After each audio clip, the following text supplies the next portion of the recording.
State Representative Dave Kerner, please say a few words. Thank you very much.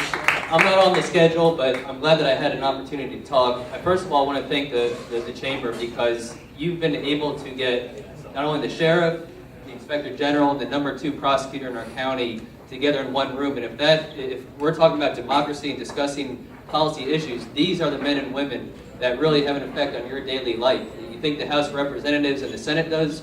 We do collectively, but these men and women, the decisions that they make will have an impact on your life. So thank you for getting them all together in one room. As many of you know, because this organization has been very supportive of my efforts when I ran for office, and I appreciate that, I'm the newly elected state representative for District 87, which is this area right here, Lake Worth, West Palm, Green Acres, Palm Springs, and Lake Clark Shores. We just wrapped up a 60-day session in Tallahassee. And it was my first time being up there as a legislator, and I can tell you there were some good things that happened and there were some bad things that happened. And I want to go over two of the bills that I was able, as a freshman Democrat, to get through both the House and the Senate, and these bills are now sitting on the governor's desk. I'm hopeful that he'll sign it. You never know with the governor, but I'm hopeful that he'll sign it. The first one is, and I'm glad that you're sitting down because this is going to blow your mind away. In Florida, and this is a sensitive subject, but it's important to me. If you are raped, and as a result of that rape, you become pregnant, and you have that child, the father, the rapist, can assert his parental rights over that child. The effect of that is deplorable, because think about it. This victim has been victimized through this traumatic rape, and then is going to be re-victimized immediately if she has the courage to have that child. This is an abhorrent status of the law. And I found out about this not through my studies in law school or being an attorney. I found out through Facebook. Somebody contacted me on Facebook. And they said, Dave, did you know, and they sent me articles of this happening to a young lady in North Carolina who ended up having the child. And here's the thing. A lot of people say, Dave, is this really an issue in modern day society? It is. It's twofold. First and foremost, the man, the criminal, will use this parental authority to dissuade the victim from pressing charges. It happens all the time. He says, if you press charges, I'm going to assert my parental rights. And oftentimes the victim, not wanting to be attached to this man for the rest of her life, will say, you know what? Fine. And the sheriff can tell you that there may be 1,000 rapes in a particular jurisdiction. I will bet you that maybe 6 or 7 end up in a conviction and prison time. So it's almost in the best interest of the victim not to go forward. The other issue, which is very sensitive, is that it's almost easier, unfortunately, to have an abortion than it is to have the courage to go forward and have that child and be at risk of being tied and re-victimized to that criminal. So here's the bottom line. It passed the House unanimously, passed the Senate unanimously. It now sits on the governor's desk. So for those of you that email your representatives and you email your senators, take the time over the next couple of days and send an email to Governor Scott and say, please sign this bill. Great bill. Thank you. The second bill, and it's the second bill that I introduced, HB 7005. This is a bill that is uniquely important to not only Palm Beach County, but District 87, which I represent. If you've driven through on Military Trail, Congress Avenue, you'll see these massage parlors. We all know them, we all see them. They're tinted out, they're open 24 hours a day, they have all-girl staff, they have neon signs. I can bet you that the deputy sheriffs that work for the sheriff know what's going on in there. When I was a police officer in North Florida, back in 2004, 2005, I knew what was going on in there. But our hands are tied as law enforcement officers. We know what's going on, but we can't get in there. And here's when I filed this bill, I got some ribbing from my fellow colleagues up there. They said, what's the big deal? Who cares if somebody's going there late at night, whatever they're doing? It's not our business. Well, here's the issue.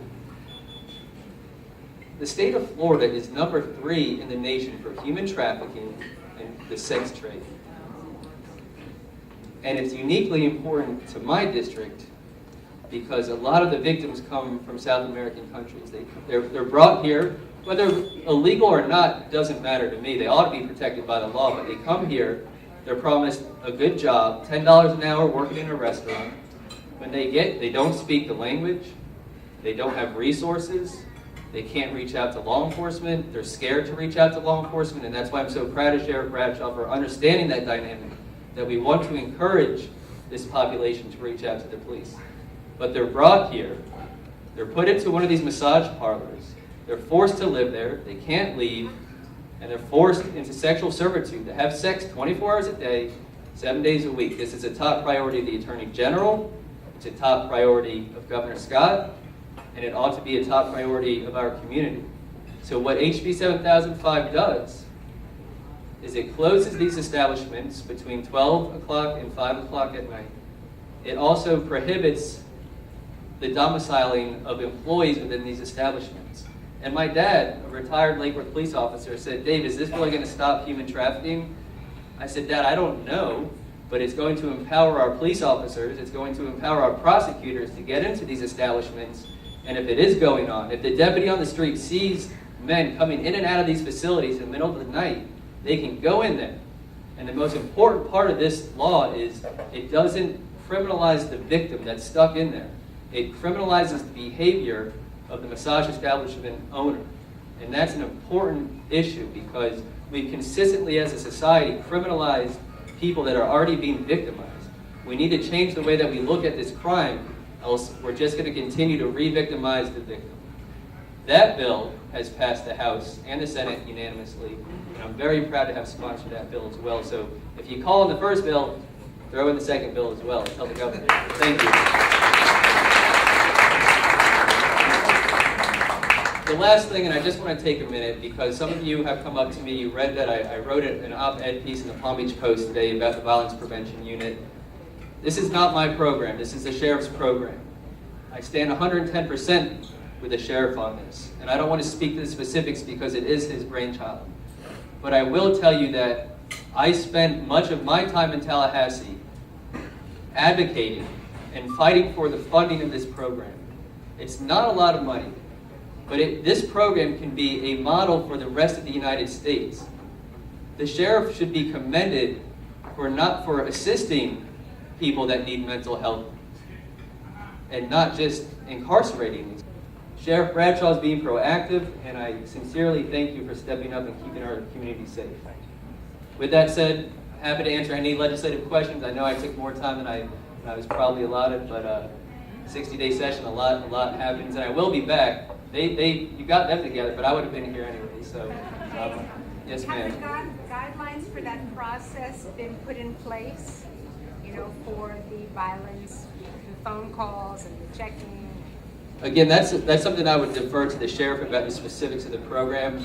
I just want to stick my neck out and say I did spend time in Tallahassee advocating for the funding of this program.